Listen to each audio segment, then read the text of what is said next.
ሰላም ጤና ይስጥልኝ የቲክታክ ቤተሰቦች እንዴት ናችሁ? ሰላማችሁ ይብዛ እያልኩኝ ለጥቂት ቀናቶች ከላይቭ ጠፍቻለሁኝ። ይህም ምክንያት በይቅርታ ዙሪያ እንግዲህ በቅርቡ እናቴን በሞቶር አደጋ ያጣሁ ወንድማችሁ ነኝ። ታጋሽ ነኝ ህልመኛው ማለት ነውና በዛ ጉዳይ ይህ የይቅርታ ልብ ለብዙዎች ይጠቅማል። ከብዙሃን ዘንድ ይቅርታ ርቆ ነውና ያለው። እንዴትስ ይቅር ልትል ቻልክ? ይቅርታ ደግሞ ባንተ ቤት ምንድነው? ይቅርታን እንዴት ትረዳለህ?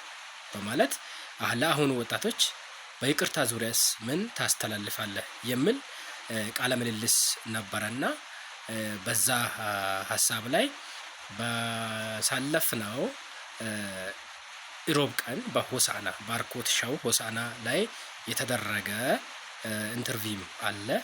ይህም በቅርቡ ስለሚለቀቅ ገብታችሁ ዩቲዩቡን ገብታችሁ ሰብስክራይብ በማድረግ ለብዙዎች እንዲደርስ ሼር በማድረግ እንድትተባበሩ እያልኩኝ አሁን ደግሞ በአዲስ አበባ ላይ ነኝ እና ያለሁት በጂኤምኤም ቲቪ ላይ ሰፋ ያለ ጊዜ ወስደን ተነጋግረንበታል። እኔም ውስጤ ላይ ያለውን ሐሳብ አካፍያለሁኝ።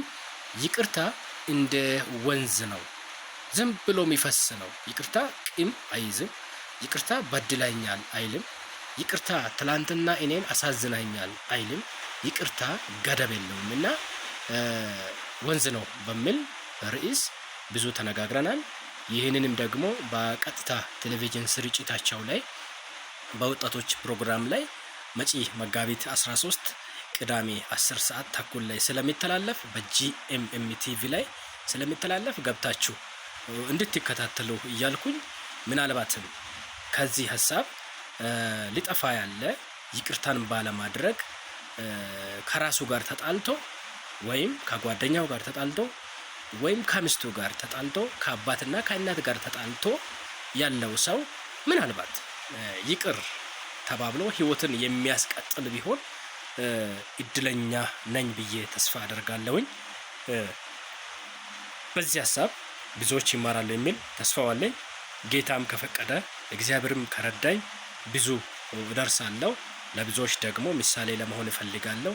የፍቅር ወይም የይቅርታ አምባሳደር ሆኜም ላርፍ እፈልጋለሁና በሼራችሁ ፎሎ በማድረግ ቤቱንም ዩቲዩብንም በዛው ሰብስክራይብ እንድታደርጉ ቪዲዮዎች ደግሞ እንዲደርስ ኮፒ ሊንክ እያደረጋችሁ እንድታግዙኝ እላለሁኝ። ስላዳመጣችሁኝ ስለተከታተላችሁ